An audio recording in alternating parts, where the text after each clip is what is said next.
This is the Iron Sharpens Iron Movement, sharing insights into the power of people-centric leading. Hi, this is Jim, and today we welcome to our tribe a teacher to leaders, teams, and individuals on how to think like a futurist so that they can create the best future for themselves and the people they serve. His insights and expertise is utilized across a wide variety of sectors and industries, from Fortune 500 companies, entrepreneurial startups, as well as his work in Hollywood with accomplished actors, writers, and producers, helping them reinvent themselves and discover new areas for growth, both inside and outside the bounds of their industry. This is Jared Nichols. The Iron Sharpens Iron Movement is brought to you by N2 Growth, a leader in executive search, leadership development, and talent management. We find and develop the world's best leaders. Learn more about our practice by visiting us at n2growth.com or click on the link in the show notes of this podcast. I know our tribal listeners are really excited to have you here today, and they hear me talk a lot about how leaders need to not be in the weeds, but they should be looking out at the horizon. And wow, I can't believe that I found someone that actually has a title of the futurist. So welcome to the show, and I'd love for you to kind of explain to all of us, what the heck is a futurist? Do you have a crystal ball, or what's going on there, Jared? Yeah. Well, first of all, great to be here, Jim. I really appreciate you having me on. I have like 3 or 4 crystal balls. Some are custom made. Got some that are vintage. It's like some people collect wine. I collect crystal balls. So, that's pretty cool. No, yeah, no. A futurist. I get asked this question all the time, and it's the obvious first question that comes up. And usually it's accompanied by, how does somebody become one? So I'll explain the first part here is, how does somebody become a futurist? And my answer to most people is, you just start calling yourself one, because nobody's going to know the difference. I mean, and there's a lot of truth. There's no degree in futurist? No, there is actually. So my graduate studies were in Strategic Foresight and Future Studies. So to give you an idea of the type of training that was involved in that, I was 1 out of 10 graduate students in that program. And I think I was the only one who did not come from the intelligence agency or the State Department or return to it. So the work we're really trained for is in long-term scenario planning, identifying trends and drivers and things like that, for the sake of crafting future options, scenarios, or stories about how we want to see the future play out. And typically this is left in the realm of, and you being a military veteran, I think you know this world pretty well. So a lot of people aren't familiar with it. But for those that are, a lot of times their experience, maybe they've gone to a keynote and seen a futurist get up and tell you what the next 50 years is going to look like. So I'll say I'm quite a bit different from that. I don't really like that as much. I mean, I understand why that's attractive, but it has very little actionable takeaways. If I get up here and tell you what the next 50 years is going to look like, take you to that place, for one, it's almost certainly going to be wrong. And for two, if I just take you there and leave you there, well, there's nothing you can do, right? And that's a great point. Yeah. So my focus really, in a nutshell, in my line of work as it deals with the future, is teaching people how to think about the future, not telling them what to think about the future. And the reason for that is because learning how to think about the future helps you make better decisions about what you need to be doing right now. So it's very present day action oriented. And our lookout to the future is not to say, well, that's what's going to happen, or this is what we predict. No, it's a constantly evolving thing. It's so that we can identify those signs that a certain type of future may be unfolding sooner rather than later. And we already have ideas and plans in place, not just to shelter from it, because I think that's the worst thing you can do, but instead to get out in front of it. And not just that, there's a certain type of future you've identified to say, this is the kind of position we really like to be in, well, then you can start taking action steps to create that.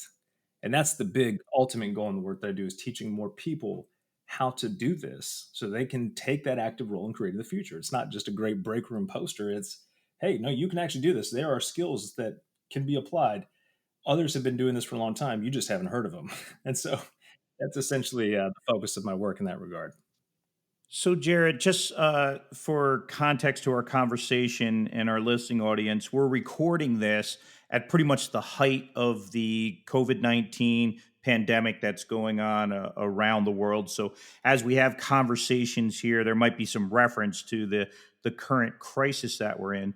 But I want to preference that with the fact that, yes, we're in the COVID pandemic as we're recording, but I think the term crisis management or crisis planning may come up even though we're not talking about this particular crisis.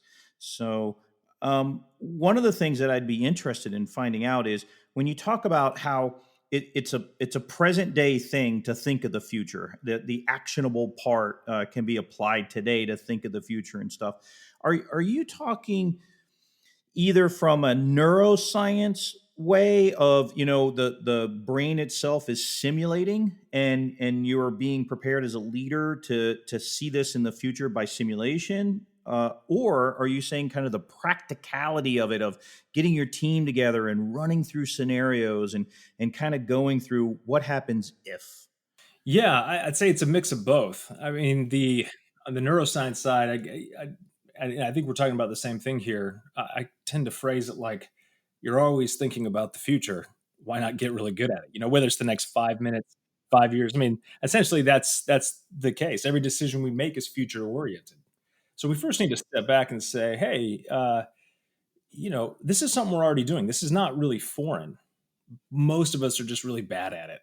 And again, the goal is not to create a plan for the future. That it's pretty much impossible. The future is not something that's going to one day arrive, right? I mean, if it did, it would be the present.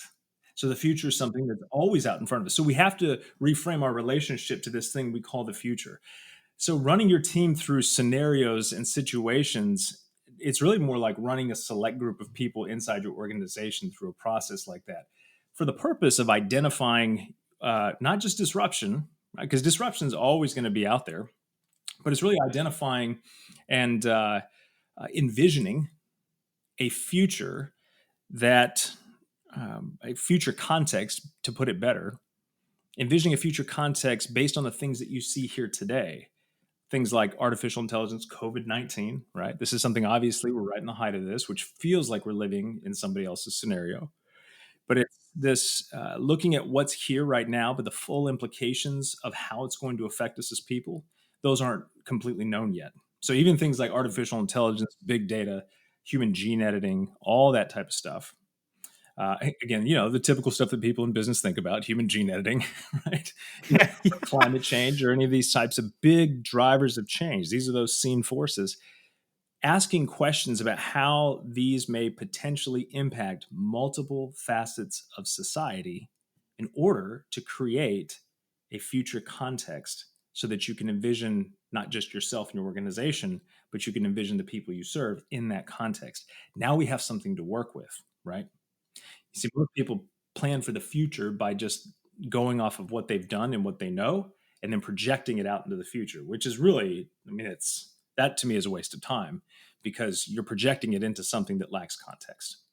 But if you can create context, which is the key, like give me a 3-dimensional picture of what the future might look like, now I can start to envision, here's where the opportunities might be. Here are the types of things that may come up. Here's how artificial intelligence may impact the way that we relate to each other as family members. And that family structure or dynamic may break down or build up in a certain way that has positive or negative implications for my business, right? We have to ask these deeper questions, because your business is only valuable in so much as it's relevant to the current context. That's just a fact. Yeah. So, Absolutely, yeah. it's an obvious fact too, but Yeah. it's strange how people don't listen to the obvious many times or pay attention to it. We humans are very stubborn. We are very stubborn. That's exactly right. So how it makes sense to me, but it almost is. How do you fight this when you talk about this, when you teach this, when you coach it? Is it a discipline that is taught with kind of a specific way that you follow a roadmap in a way to get from A to Z? Or is it harnessing the human natural curiosity to be more focused to think about the future? How do you balance all of that? Yeah, I'd say it really depends on what your end goal is. So, for some people, so what I teach, what I essentially did, and you and I talked before this show here about the Foresight Academy, that when I teach that and when I built that program, my goal there was to make this type of thinking, these tools and strategies, much more accessible to more people. Because as you know, being in the military, right? If you've been around intelligence folks, you've worked in those areas, it's a completely different language. It's unnecessarily complex, and to me, I just think is really, I just think that's stupid. It's like, okay, great, you want to keep it all hidden and mysterious so that people can come up to Mount Futurist and ask me for this great. Let me pull out one of my vintage crystal balls here, and I'll tell you what. So come on, guys, the arrogance is ridiculous. And the history of predictions is notoriously wrong. You're missing the point. You bet. To me, it's like if more people know how to create the future, we'll stop finding ourselves in stupid situations, like the fact that we're in the midst of this pandemic. Like, this is not something out of the blue. There have been scenarios written and, extensively on this and the global impact it would have, and no action was taken. And that's both, Democrats, Republicans, they're all that way. So my point is that it has to start with, what is the end goal that you're trying to achieve? For a lot of people, if it's, we need to identify new market space to break into, right? And this is, these are kind of generic. So, okay, great. Well, then the tools and the roadmap may look a little bit different than somebody who says, what I need is to create a powerful vision that moves other people to action. That's essentially what my work focuses on, is doing all of this so that you create a powerful vision that moves other people to action. Well, if that's somebody who's the head of an organization, is realizing that we need to do something that's bigger than status quo. We want to be truly innovative, which, by the way, we can talk about this. Most companies, if they understood innovation, would not want to be innovative. It's like shooting yourself in the leg, So you kind of have that's interesting. Yeah, we'll that's come back to that. Comment. Yeah. But it's you've got to have this. If you have an organization that says we need to be thinking bigger so that we can take the right actions right now, those are the types of organizations. The roadmap is going to be different in that regard too. And then there's some that are just that want to identify. Maybe they've done some of the work to say that these are the possible futures we've kind of envisioned. Again, nobody's saying that any one of these are going to happen. It'll probably be a mix of all of them, but it's it's setting up more of an early warning system, right? Knowing how to look for those signs of change, that a certain type of thing is starting to unfold faster. And that's where a lot of this is used, is for outside of the business realm. The intent of strategic foresight has primarily been for foreign policy and public policy. So if you can identify these things early on and start to shape the conversation in a way that's beneficial to you, then by the time it hits the legislative floor in Washington or even at the state level, there's a certain narrative that you've been able to construct around it. This is what happens by the big organizations and think tanks that are able to craft and shape the narratives of our country. This is also why I think more people need to learn how to do this, so we're not, beholden to a small handful of people who can continue to shape and drive and, call the shots. Yeah, I think that's a valid point about owning the narrative, right? I mean, if there's just a certain amount of people out there that are just ahead of the curve and they own the narrative, then that becomes the reality because they've shaped it for so long. And it's a great, like as you were talking, one of the things I was visualizing, just organizations almost like a human, where it can be, especially in times of crisis, fight, flight, or freeze, right? It's that very primal thing. I think organizations sometimes are like that too. A lot of them are in the freeze mode for sure. They just are paralyzed by this and can't think their way out of it. Some, just push back against it and say, they put their head in the sand kind of deal. And then there's others that will, fight against this and really say, okay, we're going to figure this out. So from the human point of view, the leader point of view, at what point, you said, hey, I want more people thinking about this. Is it just for CEOs to be thinking this way? Is it just for the chief strategic officer to think this way? Or is it for the frontline supervisor to kind of start to think about these skill sets? I think it's so I'll answer that in two ways. When it comes to the practicality of, or the importance of it right now, it's more important for people who have the ability to influence change to be thinking this way. However, however, the skill set is applicable to human beings no matter where they are, right? I mean, it's one thing you see much more of now, especially in our current situation, and even leading up to this, is that more and more people were getting fed up. Like this, um, uh, and I love that your show here is focused on humans, right? This human centric drive, and kind of in this face of rapid technological growth, has been happening for some time. It's become much more of an area that more people are talking about and focused on. And that also, to me, signals that we as individuals are asking questions internally, even if we don't know how to articulate them, to the rest of the world. A big one is like, what am I doing here? Right? Why am I racing 90 miles an hour towards this thing that I can't even define? And I'm not even sure why I'm doing it. Why am I spending so much time on a plane and away from my kids? Whatever your situation might be, right? And it's not all bad. I mean, I go nonstop. I have never worked for anybody in my entire professional career. I am just hardwired to run and go. Like nobody's ever had to convince me to work. I'm like, I'm building this thing. But then I hit a wall. When you run fast, you're going to slam into a wall at some point. I've done that many times. So, I'm not saying it's a bad thing to do that. But if we're going to do that, no matter what your pace is, human beings right now have the luxury, and I say it is a luxury, to step back and say, well, what do I really want? Right? You know, my grandparents and great grandparents didn't really have that. It was, what do I need to get today to make sure that I can feed my family? There's a different world, right? So we are seeing this shift towards that. So all that coming back to your question is that the skill sets of thinking differently, right? I mean, the very first thing, about thinking like a futurist, and again, this is the way I would define this, is that you must be conscious, you must be curious, and you must be creative. And being conscious is essentially having an expanded awareness of the seen and the unseen forces that are driving and shaping the future. And the seen forces we kind of touched on, right? Artificial intelligence, global pandemics, climate change, big data, gene editing, whatever they may be. And those are definitely important. But it's the unseen forces, right? The narratives of the stories around those seen forces that we have to be much more aware of. The why we do what we do, why we believe what we believe. Is this my idea of the future, or is this a political party, a religious leader, a cultural narrative, whatever it may be? These are the kinds of questions we don't ask because, you know, sometimes we just never stop and say, I'm not sure why I believe this. And is there something else? So, yeah, this applies to everybody on the front line and the top.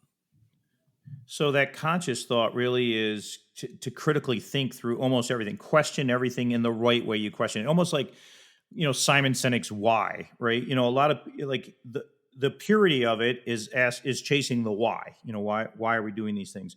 And many people will push back and go, you're being a spoiled brat. Why, and doing it that way. And people, is it, without offending everybody in the listening audience here, is it laziness that people don't question things more? Is it just natural? Do we tend to just think negative and not even have a positive outlook on in that conscious frame when you have to pull back the curtain? How do you get people to let go, I guess, to be vulnerable and start thinking in those terms?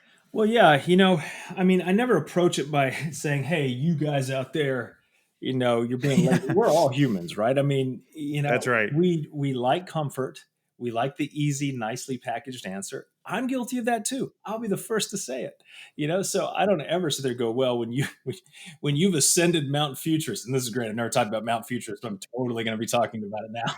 By the way, so. I love it. I love So it. Mountain Futures, when you've ascended, right? I mean, no, we are all still humans, and this is the important thing here. I think it all starts by us first realizing here's the environment that we operate in. When we come back and we ask big questions about why are we doing things this way and not another way. I mean, this is a question that's asked all the time about Washington: is common sense legislation would have us moving in this direction, but we're moving in the other direction, and people say, I don't understand why that is. And you say, well, it comes down to this. Our decisions are solely based on the way that we are incentivized. So our incentive system at a large level and down to the micro level really dictates how we prioritize our time and our energy. So I could easily say, well, you're just lazy because you're taking whatever MSNBC or Fox News or one of these other outlets are just telling you that this is what this story means, and you should just believe it because this is the group that you stick with, right? Or I got this headline and that's a soundbite, and now I'm gonna get enraged about this or that. I could say, well, that's lazy. On its face, it absolutely is lazy. But if we step back and say, why am I not prioritizing time to really dig into this issue and instead just consuming headlines? Well, it's because of how we're incentivized. It goes back to what we were saying earlier, right? There's other things too, but one silver lining I'm seeing in this whole pandemic is it's forcing us to stop. It's like, yeah, it's okay, let's rethink our value system here. Let's rethink that. Do we really want to rush back to the chaos of before? Do we really want that? You know, Yeah, do we have to? Yeah. I mean, because even these hard pushes, like, "We gotta get back there as soon as possible," that's a narrative. Why do we have to get back there as soon as possible? "Oh, we gotta get the economy running." Why? Is it because we don't have resources? No. America is flush with resources. I'm looking at resources out my front window here. And, I'm not trying to make light of it, but we do have an opportunity to stop and say, "What do we want going forward?"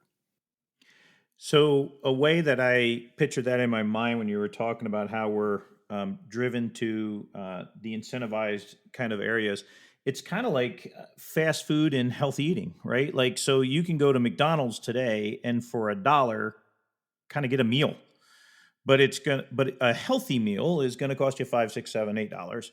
And so the incentive is, I can eat a lot more for a lot less, even though it's unhealthy, and I know that, but that's how I naturally will go. A 2-liter bottle of Coke is 99 cents. You can't even Right. get a 2-liter bottle of water for that. Yeah. And Yeah. I mean, is that kind of the analogy? I guess. Am I following you Absolutely. on? Yeah. Man, that's a great, great example, Jim. It really is because both of those situations, the reason why they're so cheap is not because, oh, McDonald's and Coke, they're just really generous and want to keep things up. No, no, no. They are utilizing products that are subsidized. I mean, there is an incentive put into place to keep those things cheap, because of legislation and subsidies and things that have been in place for a long time. I mean, so much of our macro, these huge industrial farms. And I've had the opportunity to work with some of these farmers, and they are incredible people. I love getting my hands in the dirt. I love talking to farmers because I think these are some of the smartest people you will ever meet. They are so in touch with their environment. And you even talk to them, and a lot of them are like, yeah, we have to do mass agriculture, this huge industrial thing, because it's how their business and industry has been incentivized. And it was incentivized from the Great Depression and out of the New Deal because we never wanted to have anybody starve again. It started with a noble purpose for sure. But then you look at like, hey, that system has been propagated without ever stopping and saying, is this still contextually relevant? And the answer in some cases, like, sure. But in others, it's an incredibly fragile system. Look how much money and food waste is happening right now because of this pandemic. I mean, 70 to 80% of the crops down in Florida are having to be tilled right back into the ground because they can't move them. Milk dumped out onto the streets because they overproduced, It's exactly right? right. It's like, you know what? Why we need to think more locally. It doesn't mean hide ourselves and insulate, but it means, guys, let's rethink why we subsidize or why we incentivize this way. People's behavior will change when you change the incentives. It doesn't have to be the way that it always has been. It's just we need to make them contextually relevant. And that's why we need to think about the future in a more three-dimensional way, so we can make contextually relevant decisions now in preparation for that so that we're ensuring we have a much healthier, safer, more equitable future. No, I love We that. need more people. And I mean, so you talked about these different points of that, and I think we addressed like that conscious moment and all of that stuff, and then you have this curiosity. You talked about curiosity about you uncover those driving forces that shape the future.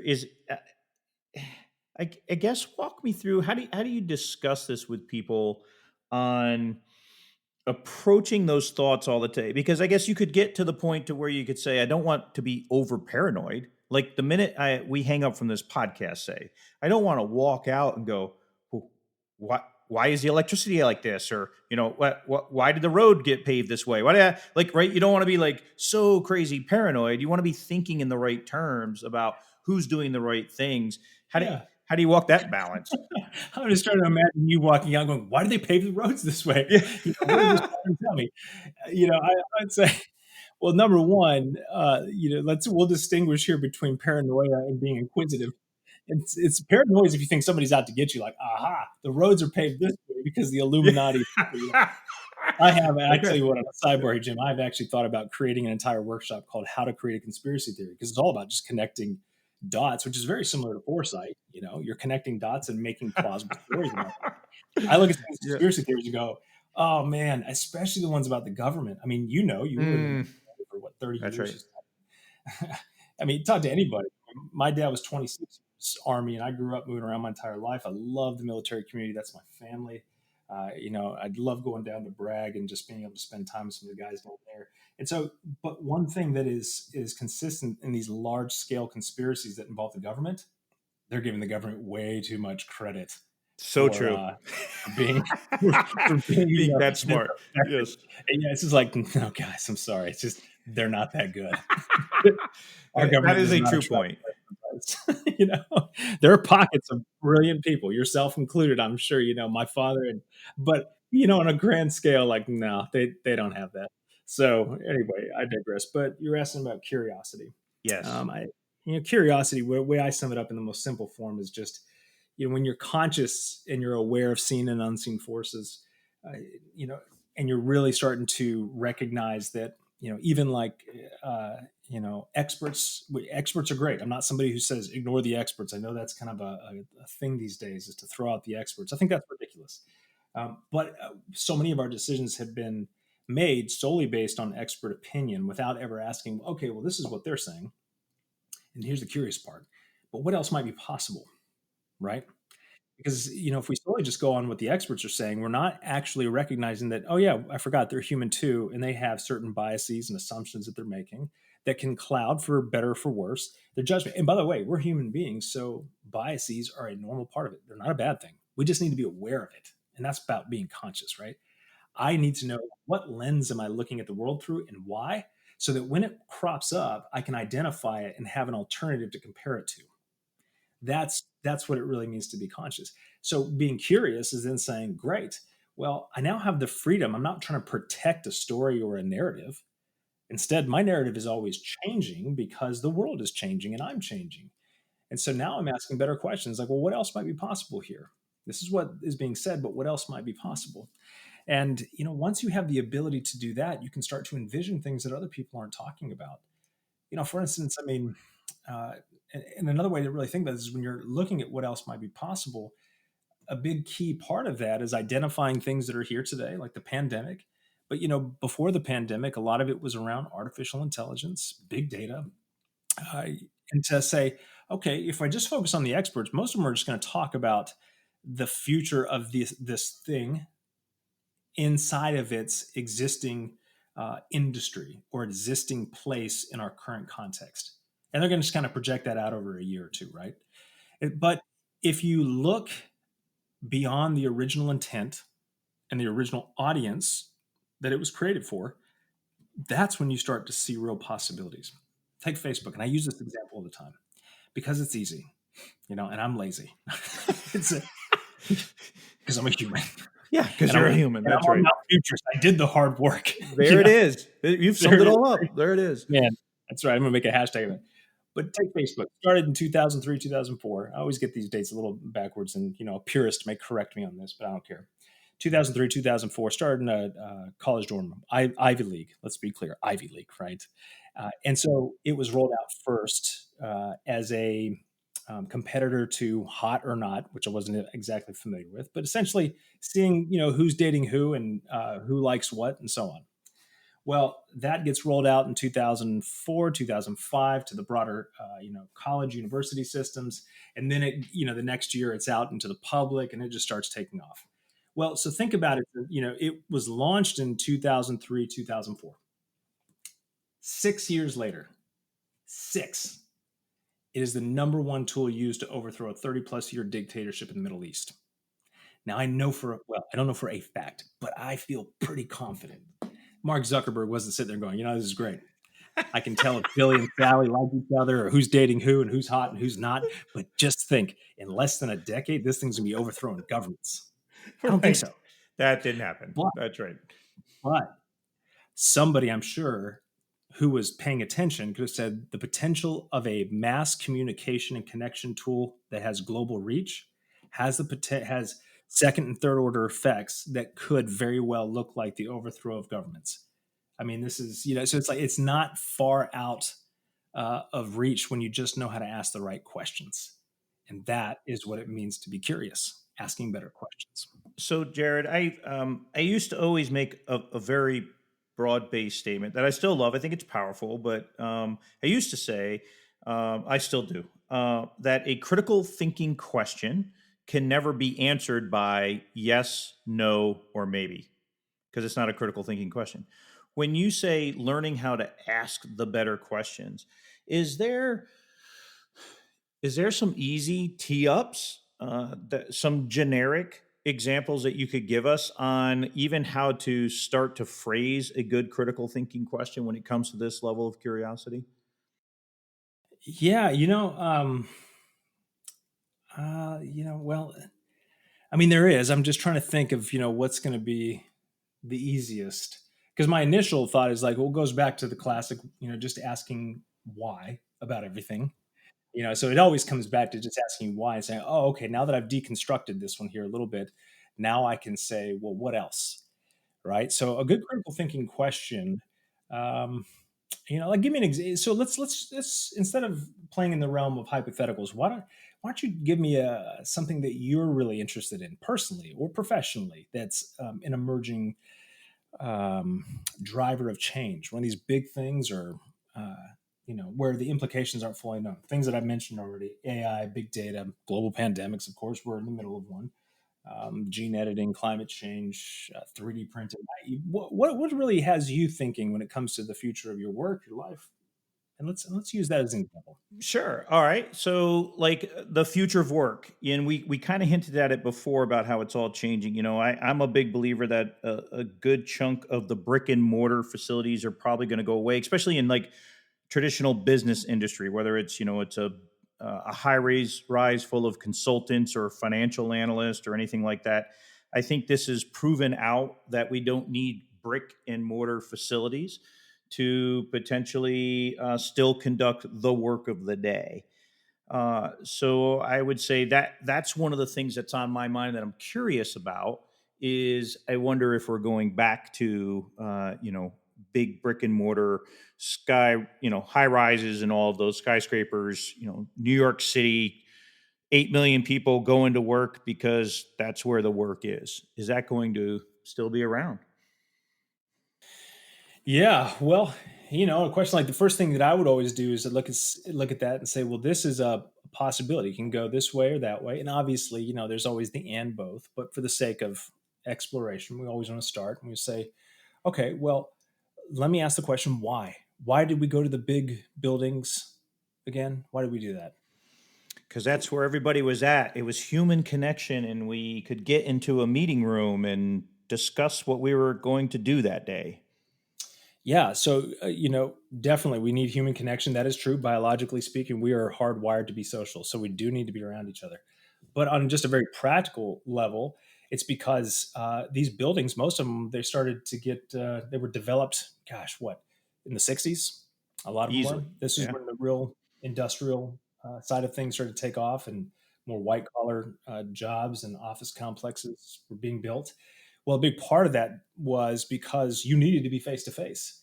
And that was the reason why. It was because our communication technology was, well, I mean, you had a landline, which, by the way, is still the best form of phone communication. That's the most sturdy. People can trash landlines all they want, man. But, a tornado hits or something, or there's a severe outage, that landline's going to still be operating. So, yeah. So, you can't poo poo it the whole way. But we had this narrative constructed around business, a business ethos. The narrative, the idea was that we all meet in these buildings because we have to have face to face conversations, right? We don't have our cell phones. We don't. None of that stuff was there. That narrative continued all the way up to where we are today. But the reality is that we just don't need it.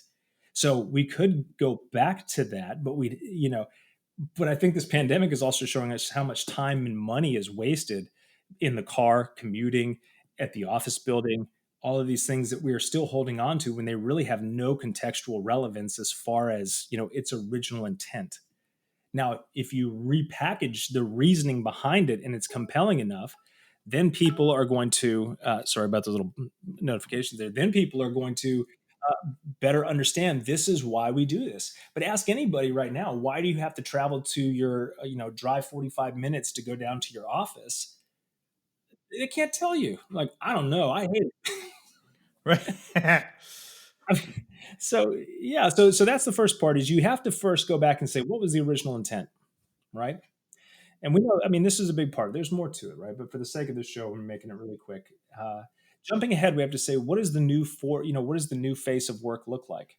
Well, a lot of that can be very industry specific, but if it's just around how we interact with each other, number one, what are the experts saying? Let me ask, that's a question I'm asking for you. What are people saying? Because if this is something you have interest in, I'm sure you're saying, well, this is what others are saying about it. And then you also probably have, an idea as well. So I want to hear both of those answers. Yeah, I think in general, a lot of it is generational when it comes to the type of leaders that are out there. So I would say, the baby boomers and the Gen X leaders are more attached to human contact and being around from where they have grown up and all that they have learned. And they are the least reactive when it comes to this, that they're waiting to get everybody back to work in the brick and mortar so they can count heads. 1, 2, 3, 4, 5. We're all here today, and all of that. And I think the younger leaders who are digital natives, not digital immigrants, they are more in tune to being able to operate in a virtual environment. I think the business itself, though, Jared, is interesting too, because it does even if, let's say, you have a younger leader who's comfortable living in today's virtual world, he might be tied to a business that has grown up with the need for so many people to be there and all of that, and they haven't learned how to scale the business to be a virtual business, or have everybody virtually commuting or limited commuting, all of those kind of things. So I think depending on the expert that you're talking to is the different perspective on which they have. Yeah. What do you think? What is your projection? Do you think out? So it's very interesting. So I grew up in the military, spent 30 years in the military, mostly in a team-based dynamic. So my hardwired DNA is to be around a team of people and to have that high interaction. And I think that there is something about having human contact. There really is. There's a real need to kind of be tribal, literally. However, in the last 5 years, I've had the privilege to work for a company to where we are a global company. We have a footprint in over 50 countries around the world, and we're a virtual organization. There isn't a one brick and mortar location for my organization yet. We have a global presence because of our virtual workforce. So I believe, and I've seen it, right? I've seen the fact that you can have huge impact in any industry by having a virtual organization. But I will tell you, I sure do relish when we have our once a year get together, because you got to just shake that person's hand that you've only been talking to over that phone. Not anymore. No. Yeah. Oh, yeah. Elbow bump. I'm sorry. Yes. Elbow bump. There's no shaking of hands anymore. You're exactly right. Or the 6 foot away hug, I guess. Yeah, Yes. that's right. Yes. That's right. Well, so, okay, great answer. I think you hit on a couple things here, right? So now that we're thinking critically about this, we say, well, we understand why we've been doing it this way for so long, but we've definitely, when it comes to the functionality, the ability to do business, we don't need to be face to face. So that's on a very non-human, like the transactional side of things, we don't need to be face to face, right? So if we accept that, we say, all right, well then, we start to say, well, what are the other purposes? Like, what other role does work play in our life besides allowing us to make a living so that we can, pay our bills and all that other type of stuff that's there? what you started to touch on too is that you've got two things that are in operation here that are out of sync. Number one is the transactional side of actually getting business done. We don't need to be around each other, even see each other. But then the other more important part is human beings are hardwired to be in physical contact with each other, right? It's just over 50, 60,000 years of evolution, we're still hardwired the same way we were when we were living in caves, right? So, we have not been able to keep up anywhere close to the growth in technology. So we don't fully understand or know how to use it in a way that helps us connect better as humans. Yes, we can transactionally connect, but can we connect on that level that we need to in order to feel fulfilled, to feel positive about who we are in our society? And this is where you start to see a different kind of future that could take place. You see, if we don't step back and kind of analyze these things like we just did here, and again, we didn't dive deep, Right. but we just started to ask some basic questions. Why do we do it this way? And how did this get started? And is it still relevant? And then what are the experts saying? And what do you think? So then the next question is, well, what else might be possible here? When we start to question these fundamental things about work and not take these narratives for granted and say, a lot of these stories are outdated. We need to write new stories. Well, now you can start jumping off and saying, let's start to envision something different, a new story, a new narrative, right? I mean, if we don't need to be around each other to do business, but we want to be around each other, well, let's find a way to make those things work. And what does that look like? And now a new story starts to unfold, you see? And now we start to envision, well, what's the purpose of work? Because the big story here, right, is like, well, we talked about going back to where we were. Is the purpose of work just so we can make more money to buy more crap we don't even really want, so that we can regret at the end of our lives all the time we didn't spend with the people we cared about? Right. That's a little free wisdom from out futurist. Yeah, it is. Amen. Can I say amen? Yes. Definitely. I'm starting a cult after this. I love it. But yeah, that's the big question, right? So, Jared, I want to challenge the 3 C's that you've brought up so far about being conscious, about a state of curiosity, and having that creative mindset to think about the future and creating these 3D models of what it really looks like. How about courage? Do you have to have the courage, I guess, from a leadership perspective, to think in these terms, to not follow the norms? This goes back to, are we just going to get in line like everybody else? Is there a level of courage that's required in today's leader to think in these terms? Yeah, 1,000%. If you don't have courage, you're not going to do anything. I mean, especially if you're winning. I mean, status quo, we love to talk about status quo, but if you're in the status quo, you're not going to be like, hey, I want to get out of this. Yeah. That's so true. It's the human side, right? So it takes courage to leave that place of comfort if you're envisioning something bigger and different. And this goes back to the innovation thing we talked about a little while ago. Real innovation, I always want to define this for folks, because this is like one of those words that everybody has a different definition for. Maybe they can't articulate it, but real innovation is something that changes the game completely. It's something that forces you to stop and restructure because you're no longer relevant. Disruption provokes innovation. So the thing I always say is, if you want to be an innovative organization, you got to disrupt yourself. And that doesn't feel good. So you probably aren't going to want to do it. So stop saying you're innovative and just be okay with where you are. Because think about it, right? You worked in special operations.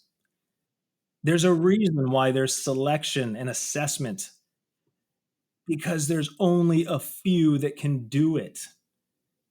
Yes, this stuff is for everybody thinking this way, but man, I tell you what, trying to get the business world to shift sometimes and think about things in this kind of format, it's like, I really just want to get up on stage and be like, listen, I'm excited if 40% of you think this is great.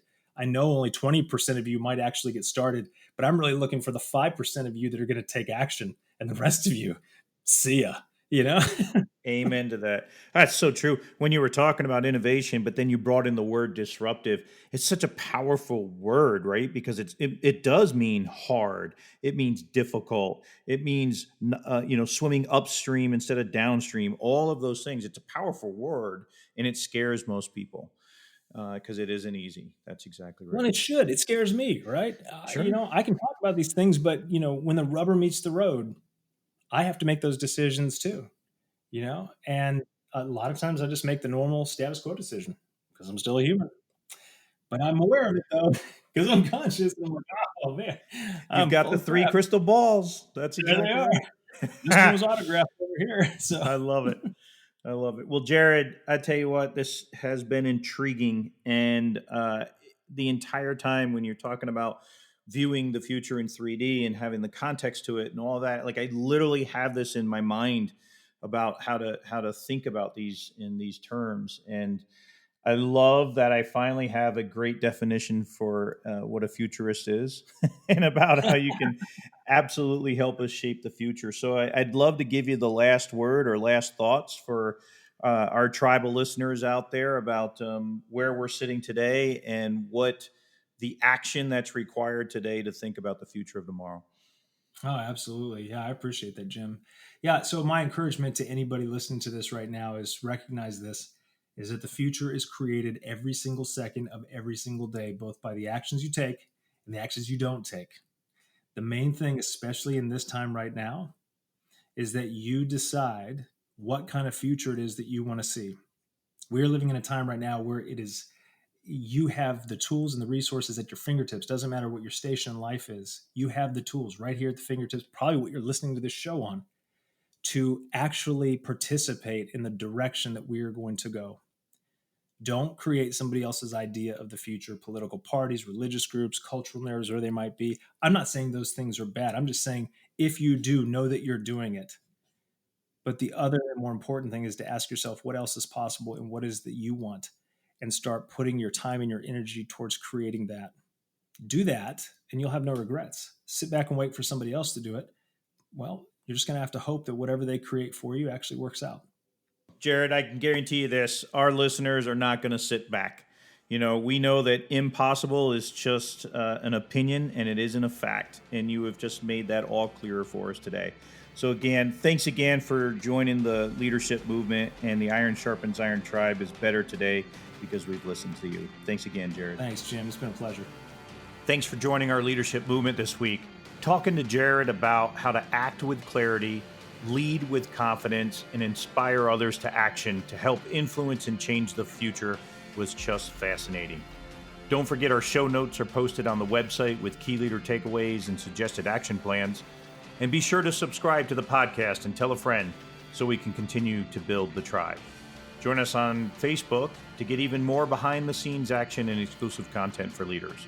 Until next time, remember that iron sharpens iron. Make yourself and others around you better every single day.